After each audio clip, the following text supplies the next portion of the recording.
राज चौहान जो था उसका नानेरा यानी आपा नान को बोलना तो उसका नान का था दिल्ली। ठीक है, ये दिल्ली गया हुआ था। इधर से जयचंद गढ़वाल की बेटी थी सहयोगिता, वो भी दिल्ली, यानी बिंगो भी नांदेरो के हो दिल्ली, तो यह भी दिल्ली पूगी। कई रहे यानी माना जाता है और कहा भी जाता है, प्रैक्टिकली भी आपने देखा भी होगा, नानेरम टब्बर बिगड़े, दोनों का नान का था दिल्ली। कई जगह नान का टब्बर बिगड़ जाए तो इन दोनों में हो गया प्रेम। किन दोनों में? पृथ्वीराज चौहान और संयोगिता में। ठीक है, पृथ्वीराज चौहान और संयोगिता के बीच हो गया प्रेम।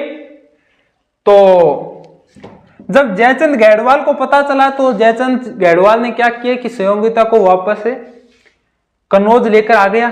ठीक है, तो बात आई कि दोनों प्रेम कहानी तो बनी को नहीं, जो पहली जयचंद गढ़वाल संयोगिता को वापस लेकर आ गया।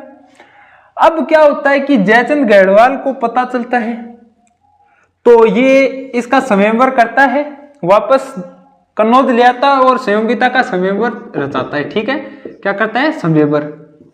तो उस स्वयंवर में सभी को आमंत्रित करता है, सभी को, सभी राजा महाराजाओं के राजकुमारों को आमंत्रित करता है कि आओ बेटी का स्वयंवर है, आप सभी हिस्सा लो। और इसने क्या किया कि पृथ्वीराज की बेइज्जती करने के लिए दरबार के में जहां पर जूते चप्पल खोले जाते हैं वहां पर पृथ्वीराज की मूर्ति लगा दी। क्या लगा दी? मूर्ति, और वहां पर खड़ा कर दिया पृथ्वीराज को। ठीक है, वहां पर खड़ा करने के बाद क्या हुआ कि इस पृथ्वीराज चौहान ने कहा कि भाई मैं तो संयोगिता को लेने के लिए जा रहा हूं। तब चंद्रबरदाई ने कहा कि आप ऐसी गलती मत कीजिए महाराज, आप ऐसी गलती करके लड़ाई को न्योता दे रहे हैं और जयचंद गढ़वाल से आपकी दुश्मनी हो जाएगी। ठीक है, तो पृथ्वीराज उनके कहने पर एक बार रुक गया, लेकिन जब स्वयंवर शुरू हुआ तो उसको संयोगिता को कहा गया कि जाओ वरमाला पहना दो जो तुम्हें अच्छा लगे। तो उसने क्या किया कि उस मूर्ति को वरमाला गले में डाल दी। ठीक है, उस मूर्ति के गले में वरमाला डाल दी। तो सभी राजा महाराजा क्रोधित हो गए कि अगर इसको पता ही था इसने वर चुन ही लिया है, यानी इसने पृथ्वीराज को अपना पति मान ही लिया था, तो आप लोगों ने हमारी बेइज्जती करने के लिए हमें यहाँ पर क्यों बुलाया? सभी राजा महाराजा क्रोधित हो गए और वहां से चले गए। तो अण के जयचंद, तो जयचंद ने संयोगिता को एक कमरे में कर दिया बंद। बड़ पुगाई सूचना पृथ्वीराज चौहान तक, राजा जी आ बात होगी मेरे सागे तो थी, आओ को नहीं आओ? ओ बोले आयो, बैठे घोड़ो ले बाजियो। लेकिन चंद्रबरदाई ने रोकने की कोशिश की कि आप लड़ाई को न्योता दे रहे हैं, तो उसने कहा कि वो बाद की बात बाद में देखेंगे, लेकिन एक बार अपन को संयोगिता को बचाना है, मैं मेरी जान को लेकर आता हूं। तो वो संयोगिता को लेने के लिए दौड़ा, वो आयो बाजियो बाजियो घोड़ो ले गए, अठे कन्नौज आ लियो। कन्नौज आने के बाद उसने संयोगिता को उठाया और वहां से भाग गया। इधर पृथ्वीराज की नई नई शादी हुई है, भी इंजॉय करेगा, शादी हुई है तो इंजॉय करेगा। यहां पर वापस आ गया और संयोगिता के साथ इंजॉय करने में लग गया। युद्ध के प्रति इस बार यानी इसको पता भी नहीं था, एहसास भी नहीं था कि अब मोहम्मद गोरी वापस फिर से आक्रमण करेगा। तो चंद्रबरदाई ने कहा कि एक बार फिर से सॉलिड आक्रमण होगा, आप तैयारी कीजिए युद्ध की, वरना इस बार आपको मुंह की खानी पड़ेगी। इसने कहा कि आक्रमण की टाइम देखेंगे, एक बार मुझे संयोगिता के साथ रासलीला करने दो।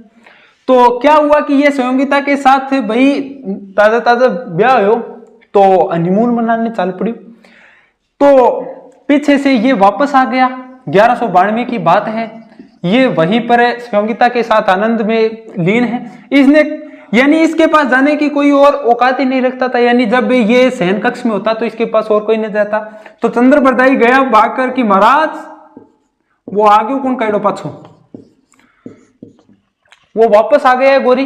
तो इसने कहा कि चलो फिर से चलते हैं। तो कहा जाता है कि इस बार गोरी के पास 1 लाख सेना थी, 1,20,000 की 4 बार, और इसके पास तो 85,000 की सेना थी।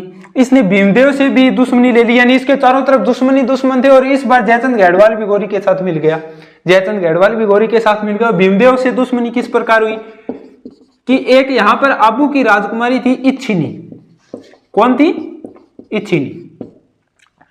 भीमदेव लाइन मारे इसके ऊपर, भीमदेव लाइन मारता है इच्छिनी के ऊपर, और इच्छिनी लाइन मारती है पृथ्वीराज पर। इच्छिनी तो चाहती है कि मैं विवाह करूं पृथ्वीराज के साथ और भीमदेव चाहता है कि मैं विवाह करूं इच्छिनी के साथ।